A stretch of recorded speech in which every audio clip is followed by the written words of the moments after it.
Hello, it is with great joy and excitement that I welcome you to another Saturday companion on the People's Telly, tagged The World This Week. Today, as always, the program is loaded with news from the local, national, and international scene, with slices of business, sports, and entertainment news. The icing on the cake is Saturday's special, and the big story for the day will reflect on the Fatinoye's tragic case and its profound import, ensuring that story remains in our collective memory. Fasten your seatbelt and enjoy the flight with us. I am Opeyemi Adewomi. Don't go away.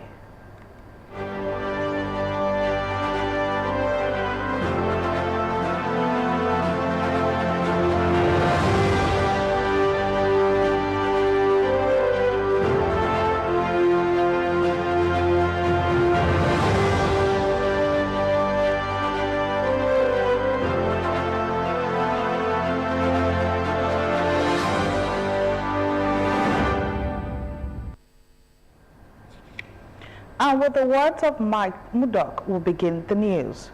You will never change your life until you change something you do daily. And not to forget that you can watch us live on Facebook at Ogtv and Ogun State Television, on YouTube at Ogtv Abeokuta, and on Ogtv website www.ogtv.com.ng/live. And for the latest news and reports, check us on this platform, X at Ogun TV, on Instagram at Ogun State Television, or download Ogtv app on Apple Store and Google Play Store. And now to the details of the news. NNPC Limited has clarified that there was no explosion at the Warri Refinery and Petrochemical Company, WRPC. A statement by Olufemi Shoneye, Chief Corporate Communication Officer, NNPC Limited, said reports suggesting otherwise are completely false. According to Shoneye, on January 25, 2025, operations at WRPC Area 1 was intentionally curtailed to carry out necessary intervention works on select equipment, including field instruments that were impacting sustainable and steady operations. These interventions works are essential to ensure the production of on-specification finished and intermediate products, particularly automotive gas oil and kerosene. The routine maintenance, it reiterates, is progressing and planned, and Area 1 will be back in operation within the next few days. Despite ongoing interventions over the past 11 days, loading has been maintained at an average of 8 trucks per day, with a sufficient supply available to sustain ongoing truckload out operations. Moving on, the Nigerian Civil Aviation Authority, NCAA, has announced strict enforcement measures against Kenya Airways for multiple consumer protection violations, including the airline's failure to apologize, refund, and compensate Nigerian traveler Gloria Omishori within the mandated 48-hour period. According to NCAA's Director of Public Affairs and Consumer Protection, Michael Achimugo, despite requesting a 1-hour extension beyond the 48-hour deadline, Kenya Airways did not comply with the regulatory body's directive. The incident was further exacerbated by the airline's failure to submit a compliance report regarding a 7-hour flight delay, which left passengers without compensation. When confronted, the airline reportedly claimed ignorance of NCAA's regulations. And in a significant move to strengthen the engineering profession, Engineer Olumayowa Ayodejidu has been inaugurated as the 17th chairman of the Nigerian Society of Engineers, Abeokuta branch. The ceremony, held at Alaki's All Abeokuta Club, also marked the swearing-in of a new executive committee and the induction of a new corporate members. Bolaji Samson completes the reports. And swear to uphold and defend the memorandum and articles of agreement. As part of its mission to advance engineering education, research and practice for national development, the Nigerian Society of Engineers, NSE, held a dual event in Abeokuta. The occasion featured the official inauguration of its Abeokuta branch and the induction of its pioneer executive members. Engineer Olumayowa Ayodeji Idowu made history as the youngest chairman of the branch, a recognition of his outstanding leadership, innovative mindset, and commitment to driving progress in the engineering profession. Today's occasion is not just a celebration of an individual achievement, but also a moment to reflect on the critical role that engineering and innovation play in shaping our economy and our nation. This is not just a personal milestone, it's a testament to the dynamism, inclusivity, and progressive vision of our great society.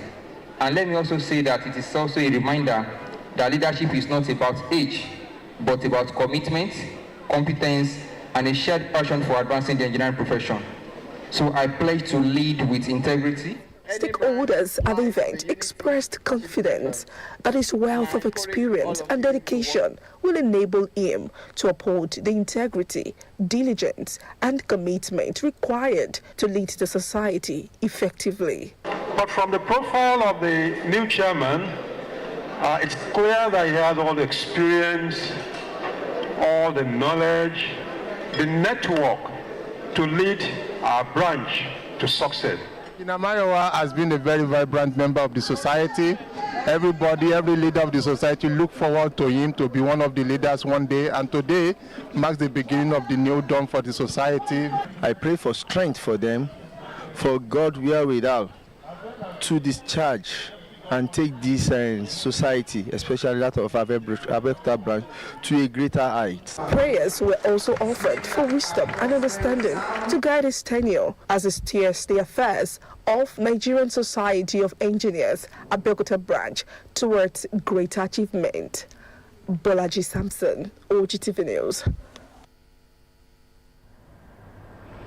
Moving on, Ijebu Girls Grammar School have commemorated its 70th Founders Day anniversary with various activities centered around award ceremony with gift presentations to their alma mater and commitment to bring development to the school, held at the school premises in Ijebu in Ogun State. The occasion provided an opportunity for members of the old students to reconnect after many years of graduation. The gathering of the 70th year anniversary not only provided the biggest platform for reunion among the old students, but became a veritable avenue to share old thoughts and memories about each members and the school after a long period of graduation. Old school friends, most of whom have become personalities in different walks of life, the occasion equally afforded them the opportunity to reconnect and share their success stories, showcase the impact of the institution on the lives of the people.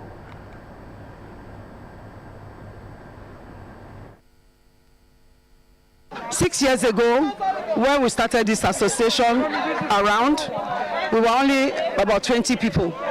And today, to the glory of God, we are over 400.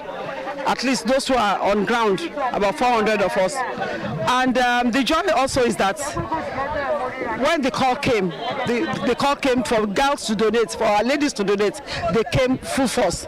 So, to the glory of God, we've been able to do projects worth about 40 million in the last 3 years. I thank God that I'm alive to see today, because I am one of the third set of the school.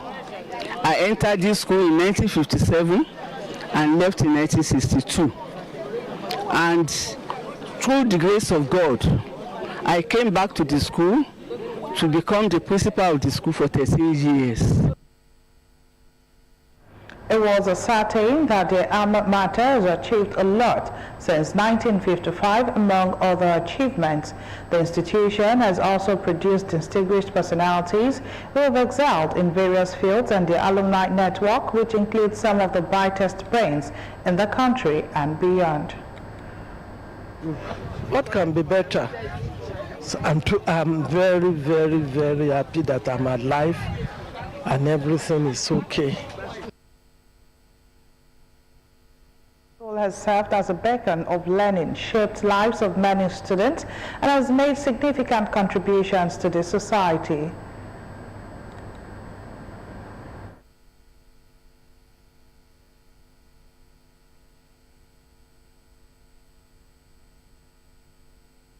They were all urged to be worthy ambassador of the school by playing their parts in the transmission of its laudable virtues to others as it was transmitted to them. Away from that story, the Seventh-day Adventist Church is, as of 2016, one of the fastest growing and most widespread churches worldwide. With a worldwide baptized membership of over 22 million people, the denomination grew out of the Millerite movement in the United States during the mid-19th century and was formally established in 1863. Nkem Ago was present at a courtesy visit paid by the Executive Secretary of the General Conference, Seventh-day Adventist, Pastor Ayrton Kola, to Babcock University, Elisha Remo, Ogun State. Our report.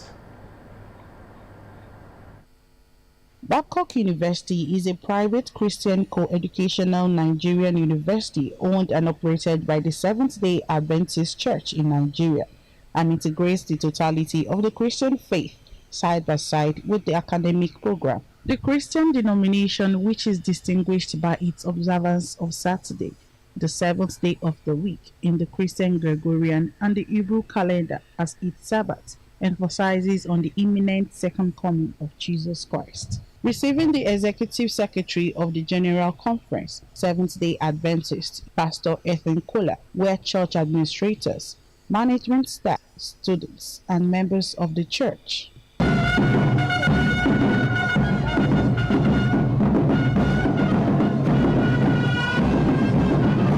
While addressing the press shortly after welcoming the August visitor, Vice-Chancellor of Babcock University, Professor Tayo Ademola, reveals that the mission of the church is to preach the gospel, promote health through hospitals and clinics, and run development projects to improve living standards. Executive Secretary of the General Conference, Seventh-day Adventist, Pastor Ayrton Kola, says the church operates secondary school institutes, numerous hospitals, and publishing houses worldwide, proceeds of which contribute to the church's charitable and religious activities.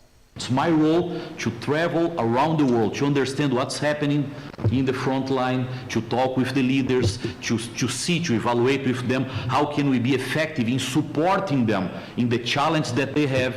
And when I come back to the headquarters of the church in the United States, I can share with my colleagues and with others the challenge that we are facing, and we can evaluate together, we can look together for ways to support the church in those territories. He then speaks of the achievements and challenges of the church and the university face. We are very comprehensive humanitarian agency, working with local governments, working with some private organizations to try to support countries who are facing crisis and to use some donations from other developed countries to support those challenging places in the world. Through ADRA, we believe that we can be present in the most challenging moments of our history. He also gave a message of hope to Africa, saying faith, learning, and excellence are the three priorities of making the church and educational sector grow. Nkem Ago, Ogtv News. Away from that story, an ultra-modern clean energy mini-grid and climate innovation center on power infrastructure aimed at empowering youth and encouraging women to explore artificial intelligence and cybersecurity technology has been birthed in Adiagba village, Wasimi, in Ewekoro local government area of Ogun State. The foundation laying of the innovation powered by an illustrious son of Owu Kingdom, a civil engineer, architect, and professor of sustainable living environment, Professor Oluwagbemiga Olatidoye, was performed by Obasaka Matemilola, the Olowo of Owu Kingdom. Benga Adekaya's report is presented in this package. Adiagba village, Wasimi, in Ewekoro local government area of Ogun State, is about 4 kilometers to Abeokuta Songwater Lagos Expressway, and here lies about 30 hectares of land and the proposed site of an ultra-modern clean energy mini-grid and climate innovation center on power infrastructure put together by Tido Tech International Limited, a brainchild of an illustrious son of Owu Kingdom, Professor Oluwagbemiga Olatidoye. The Olowu of Owo Kingdom, Oba Professor Saka Matamilola, while performing the foundation laying and groundbreaking of the new energy hub facility, said the project, when completed, will not only bring about energy and mini-grid to the people, but an avenue to encourage youth development. I'm quite happy that this energy setup is coming up at this time. It's just complementary to all the other good efforts that have been springing up around the corridor. If you recall, last year, the governor, Prince Abeokuta, did a groundbreaking, a foundation laying for the dry seaport, right? And then there are a number of other companies around this area as well. With the energy hub here, it will provide the reliable, sustainable energy, and will make the factories a lot more economic as well. The man behind the initiative, Professor Olugbemiga Adekunle Olatidoye, said having grown up in Adeagba village, there is need for him to give back to his immediate community. I don't enter into politics, I go with the youths and the women especially, because tendency is to neglect the women in the villages. We go to the city, some people come to Lagos and think that's where life is. But if you can empower the women, they take care of the youths on our behalf, because I've been to some other country like DRC, where their women are the only one keeping the community together. So with Adeagba village, it's just a good day. The second phase of the program, which was part of activities commemorating the 70th birthday of Professor Oluwagbemiga Olatidoye, continues at King Hotel and Suites, Ibara, Abeokuta, where various partners and co-workers on the project, both physically present and via online meeting, speak on workforce development, community engagement, and building a renewable energy and its sustainability. Poultry, cassava, and fish smart farming will also be encouraged when the project is completed. The body of Mrs. Beatrice Modupe Olokode Ni Ogunbana has been laid to rest. She died at the ripe age of 90 years, family members said. Though Mrs. Beatrice Modupe Olokode has bid the world goodbye, memories of our lives and times is forever engraved in their mind.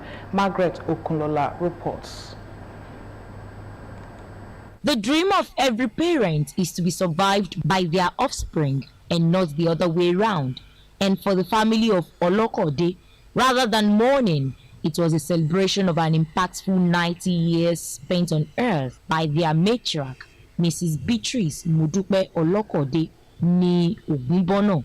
At the funeral ceremony to celebrate the life and times of the deceased, the preacher, Pastor Michael Olugbade Adeokuta, said death is a normal phenomenon for all mortals, and urged humans to live right and please God always, so as to be worthy on the judgment day.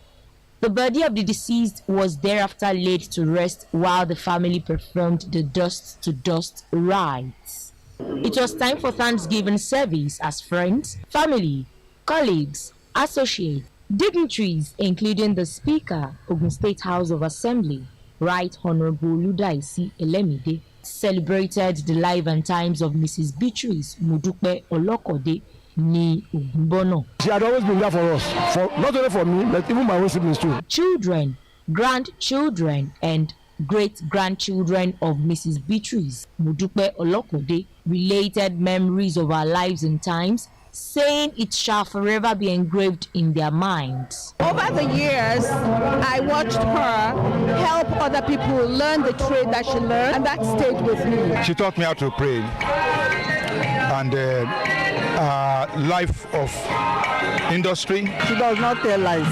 She will tell you how it is.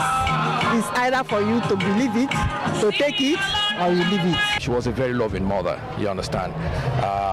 I'll miss her dearly, you know.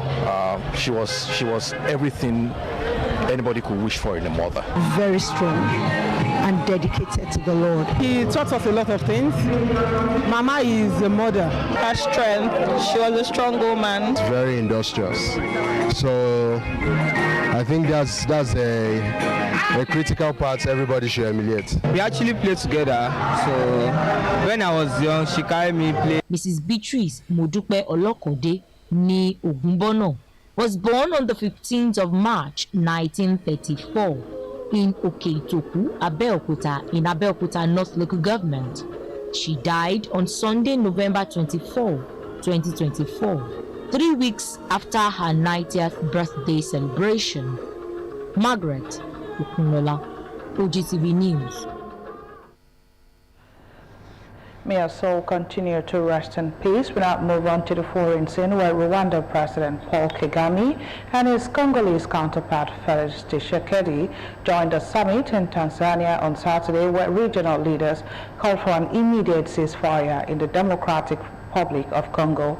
The Rwanda-backed M23 armed group has rapidly seized swaths of territory in the mineral-rich eastern DRC in an offensive that has left thousands dead and displaced vast numbers. The group took the strategic city of Goma, capital of North Kivu province, last week and is pushing into neighboring South Kivu in the latest episode of decades-long turmoil in the region. Kagame took part in person at the summit in the Tanzanian city of Dar es Salaam that brought together the 8 countries of the East African Community and 16-member South African Development Community.